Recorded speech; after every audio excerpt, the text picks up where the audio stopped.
Hello, I'm Daniela, and welcome to Stitch With Me in 2025.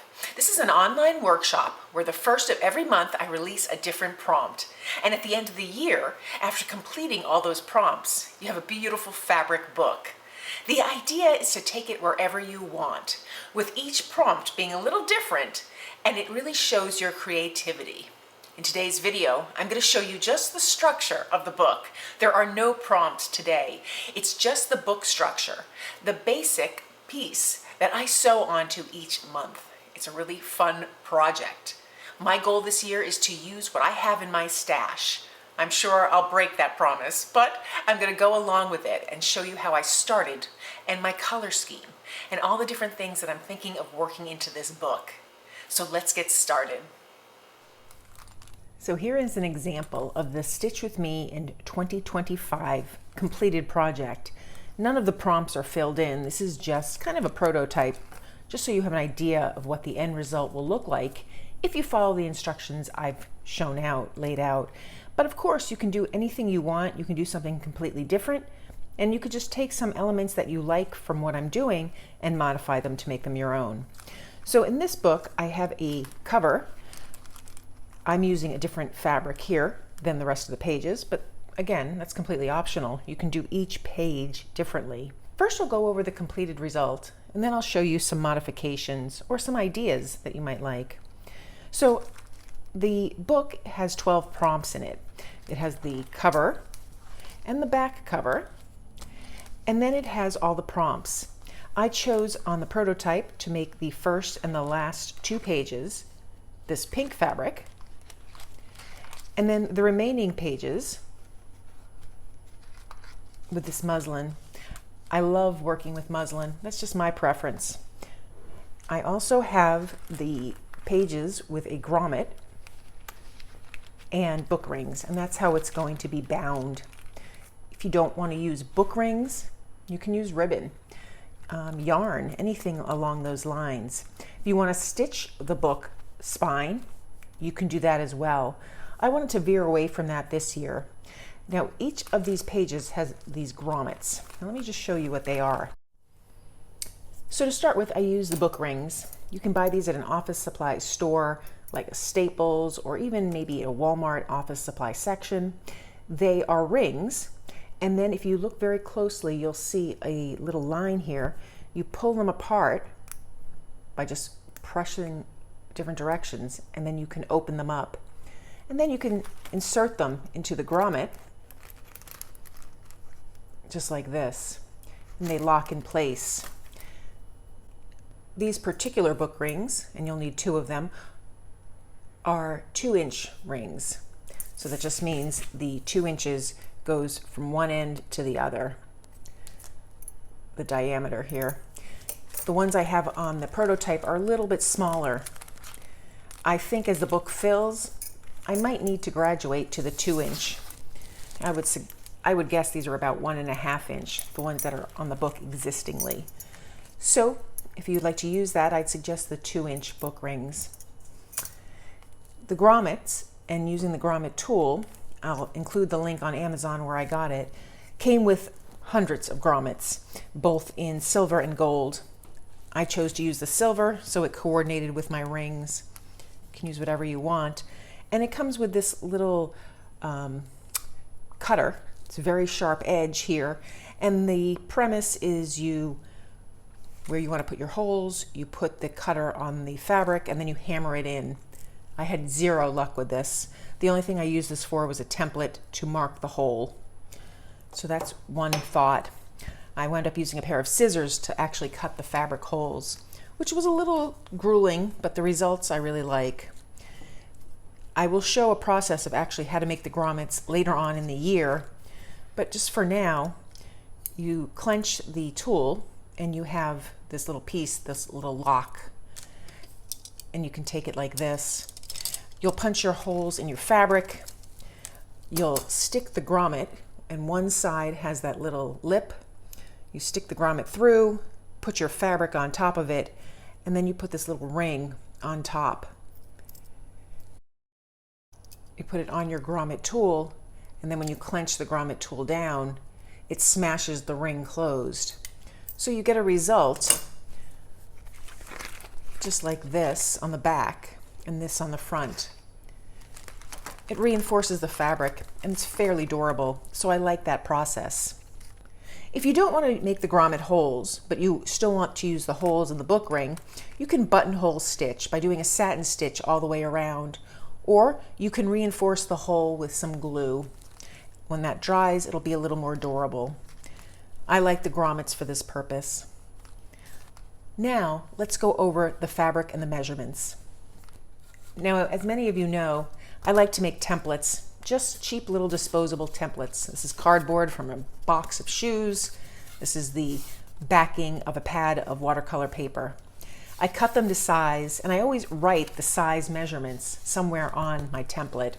The templates are disposable. I tend to keep them because if I want to make an additional version of this book, I have my templates. I have a template for my covers, and because my covers are made with individual pages, so each page requires 2 cuts of fabric. So a total of 4 for the front and back. And this is a 6.5 inch square. That gives me a little leeway to tuck the edge or cut it using pinking shears, which is what I'm going to do this year. I tend to like that. I cut the fabric using the pinking shears, which prevents it from fraying somewhat. And then I just stitch around the border. Now, you can tuck your hem and stitch it down if you don't like the pinking shears look. You can leave it just straight cut with regular scissors if you want that little fraying, and I would just add a little dab of glue after I stitch around the edge. So that's an alternative. For the pages, and you'll need 6 of them, I take this template, the 6.5 inch, same height as my cover, but by 12 inch. And then I can fold my pages in half, and each page is 2.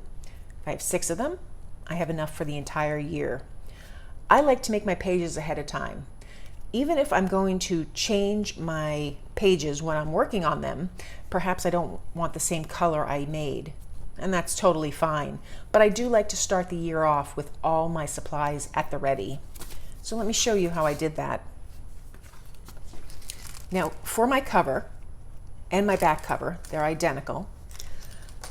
I found this fabric that I wanted to use. It's just an off-white textured fabric. With pinking shears, I cut following that template, and I cut 4 of them, 2 for the front and 2 for the back. So I have my stack of covers. I also wanted to make the covers a little more substantial. So I have some batting that I cut just shy of the 6.5 inch square. Now for this, I'll sandwich it between 2 of these fabrics, and I'll stitch around the perimeter. So I'll just stitch around here, and I'll do the same with this. And then I have my covers. Now, if you want to decorate your cover, I suggest you do that before you stitch around. So I'm going to just leave these pinned together. I'm not going to stitch around them just yet. I'll keep them in my box of my Stitch With Me in 2025. And as I want to work on them throughout the year, I'll stitch. I'm not really sure what I want to do with the covers. So I'm just going to leave them like this along with the template. Now, one thing I did do on the template is I just punched 2 holes, and I just eyeballed where I wanted them. I wanted them 3/4 of an inch in, because that gives me a little border if I wanted to tuck the seam. If I wanted to tuck the seam further, I might even move those holes maybe to the inch. But for me, for the pinking shears, 3/4 of an inch is very good, especially with the grommet, because I know that with the grommet, I'll put the grommet in here, and then there's plenty of room for it to work. Wherever you put the holes on your cover is where you're also going to put the holes on your pages. So you want to save your template. Now for the pages, I have my 6.5 by 12 inch. I chose to use that muslin fabric, and I cut it out with pinking shears, all 6 pages. Now after I cut them out, the fabric was very flimsy. So I chose to back it with this interfacing. It's fusible interfacing, and I purchased it in a roll. because I go through it so quickly. I just take the rough side and iron it down, and that gives my fabric a little more weight, makes it a little more substantial, but still beautiful to stitch through. You can use batting, you can use just a second piece of fabric, or you could omit this step altogether. That's up to you. I like to use that fusible interfacing. When my pages are complete, each of them will be folded in half, just like this, and I'll stitch around all 4 sides. Now, because I've chose to fold the fabric, one side is pinked and one side is not. So I can decide if I want this side to be the edge that shows on the book, or if I want to move it around and have this over here with the grommets. And that's what I did here in the prototype. I liked having this pinking edge along all my pages of the book. And I had this nice sharp edge on the inside. It could easily have been reversed. It's just what you choose to do.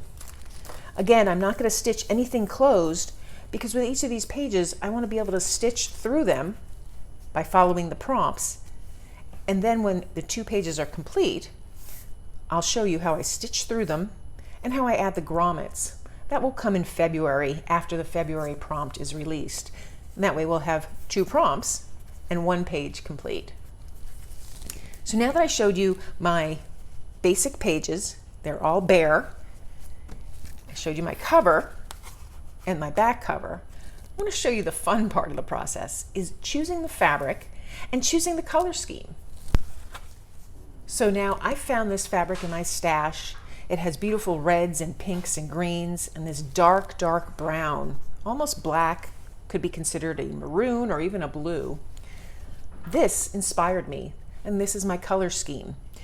I'm going to use pink and reds, greens, and then the beige.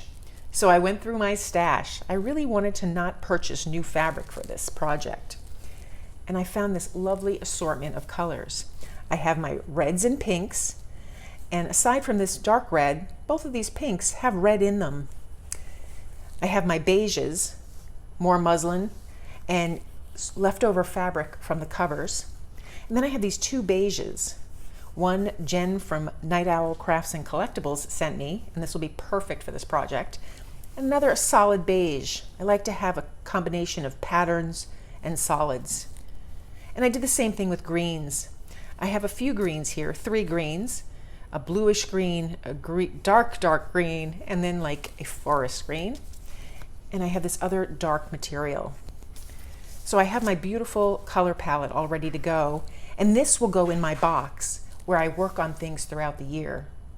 The last thing I did was just to preemptively get ready. I pulled my thread, my embroidery floss, and the colors, my pin cushion, my little tiny scissors, a heat erasable pen, and just some pearl cotton to make the threads and the stitches. All this will go in my box so that I'm ready to start the first prompt, and that video will be coming out on January 1st. So that's the basic structure of the book. I picked out my color scheme, my fabric, and I have my bare pages, just the skeleton of them, ready to go. I'll include all links below for that grommet kit and some other tools that I use in the video. I can't wait for you to join me on the 1st of the month for the first prompt. If you found this video helpful, please give it a thumbs up and be sure to subscribe. And thanks for joining me today.